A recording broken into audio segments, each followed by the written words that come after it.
Yo, Anyway, Justin, let's get messy then. Let's get messy. Come on, come on, come on. hey. Oh, here we Come So go. on, come on, a come on. big part of your job is research, because unlike us who give opinions and have no facts, you are Oh actually yeah, on let's go. national, international TV, so you can't just be spewing opinions without any facts. So we want to learn from you today about some of the ITIA, some of the doping, the PTPA stuff, because I'm Okay. sure you're well read and well researched on these topics. Okay. So where should we start? Can For you? me personally, like Yeah. I don't even like I am interested in the PTPA stuff, but what I am more interested in is the cases with the different athletes. Like Okay. so how do is it I guess the ITIA or WADA or whoever the authorities are in those situations determine the length of punishments for the type of what's the word, like Offense. offense that they Offense. have. Yeah. That's Okay. my biggest, So, that's what I'm curious about the most. all right. So, if Your a turn. player tests positive of something, suspensions are going to start most times. Again, I'm not. I don't speak for the ITIA, but I know enough to be able to say a lot, kind of pretty confidently. So, you test positive. Most times, the suspensions will start with 4 years. That's the standard. You have 2 years for having something in your system, and then you have 2 years for it being intentional. Most times the suspensions in which you see are under 24 months because it's pretty clear that most times when players are testing positive, they're not doing this intentionally. This isn't like an actual, like, you deliberately tried to do that most times. So they automatically go down to about 24 months. And then after that, you can either be found to have no fault, no negligence, which in most cases is completely absolved, which means I think this is when it starts to get wordy. So the the definition of no fault, no negligence, and I'm paraphrasing it, is something about the athlete did not know and could not have known, even with the exercise of utmost caution, that they were taking or being administered a prohibited substance. So it's kind of like pretty much like there's nothing you could have known or done more to prevent this from entering your body. When you have no significant fault or negligence, that means that you have to bear some level of responsibility. And that means it can't go from that 24 months to zero. You have to do some bit of time. The difference in that time will be the difference in the facts of the case. So some people will get 18 months. Some people will get 13 months. Some people will get whatever, but it's usually under that 24 month if it's no significant fault or negligence. No significant fault or negligence, that definition is like the athlete did not know, but could have known or should have known. Like I have the definition somewhere, but it's like they didn't know, but they could have done more to not have this Okay. happen. No, So, no fault, no negligence means they are completely innocent, completely absolved. so, There's nothing more that they could have done. No significant fault or negligence is you got to take some of this responsibility. okay. So So that's why the dinner. suspensions are different. I Okay. go to dinner. I eat steak at a steakhouse. This is pretty common. Like it's In happened a bunch Colombia of or somewhere. times. Like in Yeah. Mexico, Colombia, something. And then I do a drug test. I test positive. That's no fault, no negligence. Correct? It depends on what country you're in. There are three countries: Mexico, China, and I think Guatemala, in which if you test positive for certain specific banned substances that they knowingly use to inject the meat, if you test positive of one of those like three or four substances in China, in Mexico, or in Guatemala At a certain during a threshold. tournament at a certain threshold Okay. during a tournament on an in competition sample, it's going to be no, they're going to throw it out. If it's outside of that, and Colombia is not one of those countries. I know Colombia is a big topic of conversation. It's not one of those In countries. Colombia last year, They're everyone was aware. taking picture of dinner. Like every single person, every Yeah, night was yeah, like yeah, taking pictures of dinner. Like, bro, what yeah, Paranoid. yeah, yeah, yeah. Dope. Which is it's the smart. I mean, it's smart because Colombia isn't on that list. But yeah, it's like they know that it happens in Colombia, but for some reason they haven't put Colombia on the list. So that's why it's like China, Mexico, and Guatemala. It's those countries. So if you're outside of those countries and you test positive, there's like a risk there. But again, that's when the facts of it. So if you were to test positive of something at a tournament in Colombia, that's when the facts of the threshold. What was it? Was it one of the banned subs that they know can be found in meat? And then they figure it out. But it does get a bit kind of confusing. But yeah, they have a list of countries in which you're completely absolved, and just Colombia isn't one of them. And okay. where did? Oh, go ahead. Sorry. No, you go on, cook. I Get was messy. curious. Where did Yannick Sinner's case fall in that? Did he have no fault, no negligence, or did he have Okay. significant or So, whatever? so the ITIA ruled that he had no fault, no negligence. So one of the big things that the ITIA they said, and this is their words, this is not me. I didn't do the investigation. Like I'm just reading the report and asking them questions about it. So, what they said was, especially when they're trying to compare other cases, right? So what they told me was, uh, when an athlete takes something, whether it's a supplement, whether it's a protein, whether it's whatever, they take something from a member of their team per se, and they put it in their body, or they just take something in general and they put it in their body. They are inherently they're knowingly taking on some level of risk because I'm putting this pill, what that I think is whatever it is supposed to be. And so I'm doing this knowingly. What they said was Sinner's case was it was applied to his body unbeknownst to him because he went into the treatment room to get treatment. He wasn't concerned about the cut. He apparently in the report, he said he asked, "Are you doing something about it?" He's like, "Yeah, I'm treating it." He said, "All right, cool." And he proceeds to get treatment. He's not making the conscious choice that there's a band that I'm putting something in my body. He thinks he's just doing regular massage. So they said that is what makes Center's case so unique and unlike any of the other cases people try to compare, because the other cases are usually a contaminated supplement, a contaminated food, something that's contaminated, which means it's something that you knowingly put into your body. And because you put it into your body, you take on So, some level of risk. So that's so why a it lot would of have the been different. contaminated, Sorry, go on. go ahead. So it would have been different had like he known that that cream was being applied to him. Obviously, Yes. like the Yes. difference Well, I was mean, is then that he the probably, spray or cream or whatever was on the other person's hand, and then he got massaged yes. with like a different cream. Like it wouldn't have been Yeah, known yeah, to yeah. It him was that. cross contam. Yeah, that's not the cream that was used. He was using whatever they regularly use, but it contaminated into it, which is why the concentration level of it was so small and was consistent amongst the two tests. Because I think the two tests were like 7 or 8 days apart. So I'm like, if you got a cut on your finger, you're using the spray to cut it, like to treat it. You probably go use it for a few days. Like you're not just going to do it once and say, all right, I'm not going to use it. Because apparently it's so common in Italy. It's like a topical, like, I don't know, like Neosporin type thing in the States. Like you got a cut, you just put it on, whatever. So that was also the part of the facts that they dug into. Granted, I don't know nothing about how they get the concentration level or any of that, but the concentration levels were were pretty similar on those 2 days. That's what I'm really curious about because I listened at the time when you went on Roddick's podcast, and I listened to it again a little bit today. And like one of the criticisms was that like they said the percentage of clostebol that they found in his system was not, the doctors determined that that's not performance enhancing. And I don't know Yeah. about like I don't know about drugs and like cheating and stuff. You know, I'm an honest man. You know what I mean? So The most honest guy. hypothetically, if a person was cheating, like if they test me right now in the middle of my like I'm taking drugs like every day or whatever. I don't even know how it works, but I'm in the middle of my like routine or whatever. They test me, I'll test positive, like super high percentage of whatever I have in me. But if they text me like Yeah. if they text me like a week or 2 weeks or a month or 2 months later, wouldn't the percentage be smaller? So like hypothetically, if someone was cheating, couldn't that be a thing too? So that's the reason that one of the questions they get asked a lot, and I even asked them. I go, well, why do we have these certain positive tests if we know they're not performance enhancing amounts? Yeah. And that what they were explaining was like doping is very complex in terms of like microdosing, which is kind of what you're alluding to. Like you do it, you stay under a certain threshold, Exactly, or exactly. the life of it, it's at the end of it's whatever lifespan, whatever the proper term is. It's the end of that cycle. So that's why the thing goes the level goes down. I guess in theory that could happen, but that would also mean that the player is systematically all throughout the year Yeah. avoiding and timing it exactly right to where it's like they're always at the anytime they have an out of competition test when they come and knock on the door, they're always just under it.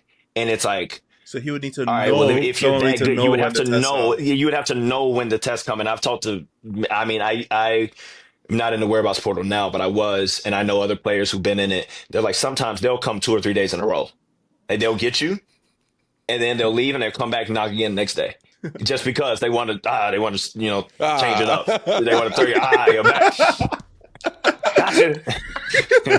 All right. So, But then you can't say, gotcha. You gotta bleep that though. I can't have that in the internet. But yeah. oh, that was good. Oh That shit. was good. But yeah. But yeah, so that means in theory you would have to just know when the tests are coming and time it exactly right each and every time. I'm like, if you can do, and also, which they also said, the better you're playing, the more you're going to get tested. Like it's like a thing that players assume, but they were like, no, like if you're having better results, we're going to test you more. That's just a fact. So it's like you look at a player, he was as hot as anybody in the world at that time. He whatever 1 year in finals, won Davis Cup, wins Australian Open, shows up in Indian Wells. Like he's as hot as you can be. So I'm assuming it's part of the reason he got tested that close in whatever that 7 or 8 day time frame. And it's like, but if the concentration levels are the exact same, you phase you at the end of your cycle, and then you start it in tournament again, and you're into your cycle. Because if you start it in tournament, they a lot of times get you after you lose, which is when they got him. So like, and you lose the first day, you decide. Like it's just to me, it just it. I don't know. I don't see it, but that is the other argument that you could be at the end of a cycle. Yeah. Okay. And so with Max Purcell now, so he goes to get an IV of some whatever vitamins or whatever it is, and and he asked them to do to a certain threshold, as what I understand, or I could be wrong. Yeah. And they go over. That's still he bears how much fault then? So the ITIA ruled that Max bears significant fault and negligence, which is why he got the suspension. There's some other details in the report. I would just say, just take a look. It's not that long. Take a look at it. They have what they say, some evidence. They have phone records of, again, this is what they're saying. They have phone records of messages that Max sent talking about the clinic. And I don't know, like, I'm assuming it's true. Was it before or after the text messages? Do you know? Was what before or after the text messages? Were the text messages before or after the test? The IV, sorry. After the IV. After the IV, okay. Apparently they were after the IV. I think it was like off season 2023. Okay. So they felt like they had some evidence in his case. And also, again, another thing that's different, Max accepted his provisional suspension the moment he was notified. Whereas, because you have an appeal. In Center's case, every player has a 10-day window to appeal. Center was able to appeal, and that's the other process that doesn't get talked about. Like, a lot of people were very confused of why didn't we find out, and this has never happened before. It's like, it's 100% right. It's never happened before. The rules are there, though. The rules are in the rule book. Every player who's notified when they get that first positive test that they have that they're going to be provisionally suspended, they have a 10-day window to appeal it and get it lifted if they can prove to what they call a chair, which is like a person who presides over it, that there's like one of four criteria you have to meet. One of them is the case will likely be found to have no fault, no negligence. Another one is you have to prove immediately that it was contaminated. And there's like two other things that if you can do this in a 10-day window, it won't come out until after. And that's exactly what happened. So you can, the moment you're notified, if you can prove definitively to their satisfaction that this is likely going to be no fault, no negligence, they won't announce it publicly. They will lift the provisional suspension, allow you to play. Now, you're still going through the trial. Like, you're still having to go through this case and everything, but the public doesn't know. And apparently that's a decision that tennis decided to do. So the tennis governing bodies decided to come together and say, hey, other sports don't announce their provisional suspension. We want to be transparent, so we're going to announce them, but we're going to give 10 days before we announce it. And in that 10 day, if you can prove and get it lifted, then is my background moving? Yeah. Right. If you can prove and get it lifted, then they'll just finish having the trial and figure out what happened. And then the moment the final decision is announced, that's what goes public. Which is why we didn't find out until after Cincinnati, because I believe the trial was still going on during Cincinnati. And then they released the decision on Monday after Cincinnati. And that was when we found out. And then that's when there was a lot of confusion. But the other thing is, they don't really educate players on what's the proper procedures for a positive test. We're just taught on ways to not test positive.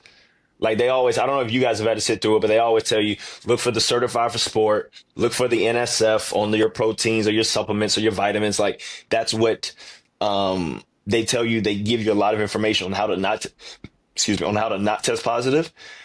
But then there's no real understanding of what is the procedure if you test positive. In my experience, you would look at players who tested positive. You would look at their case and say, so and so got 14 months for testing positive for this.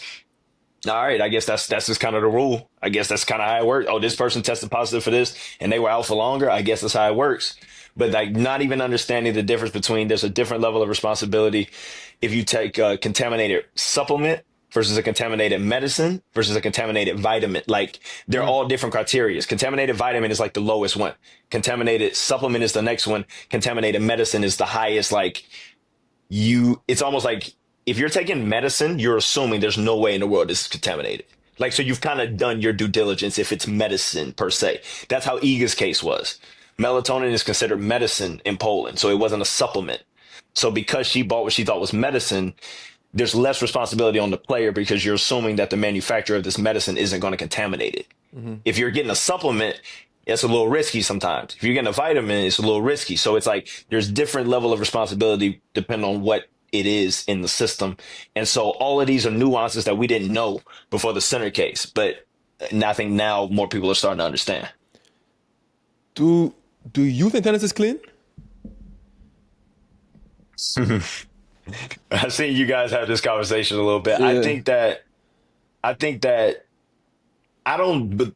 I need to see proof of some like grand conspiracy that all these top guys are doping and they're just allowed to get away with it. Like I need to see something.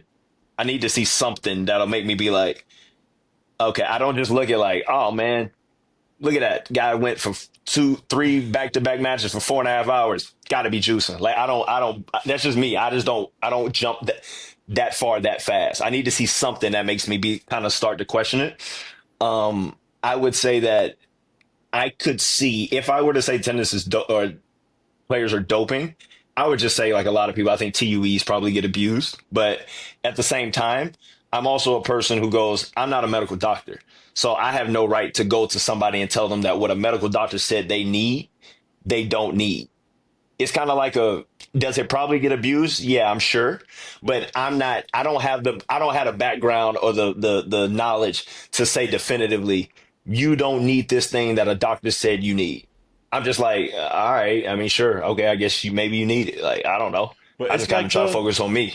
But it's like like back in the day when marijuana was illegal and people like, and it was like, you can get medical marijuana and you go in and you make an excuse and they give you medical marijuana. It's like that same argument with the TUEs. I think it's like you can go into a doctor and say you have these concentration issues and it's an exemption, by the way. People listening, you can get like a medical exemption. Therapeutic use exemption. Yeah, exactly. So I just think that the process, maybe in that situation, is pretty. I don't know if it's loose because like, I agree with you. See, the thing is, again, I don't even know what the process is to qualify for a TUE. So like again, I can't even speak on and say that it's too easy to get a TUE because I've never looked into how easy it is. Yeah, like that's I don't know. So it's that's my assumption. So I could be wrong actually, but that's, I guess, the assumption that I have made.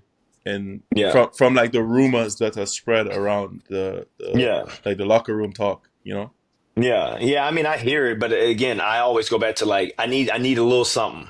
Like I need something besides like this is crazy, this isn't normal. Like give me something that you really think is a reason as to why, besides just I don't think it's possible or I think it's like not real. I'm like I don't think it's natural. Like it's just me. I find more peace that way.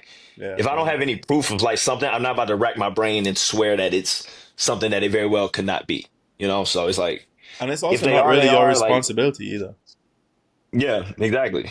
So I'm like, whoever's coming on the other side of the net, they're ready to play. I'm ready to play. Like, let's play. Like, if they need something to get going, then go ahead. Thanks for watching this clip. If you want to watch the full episode, the link is in the description down below.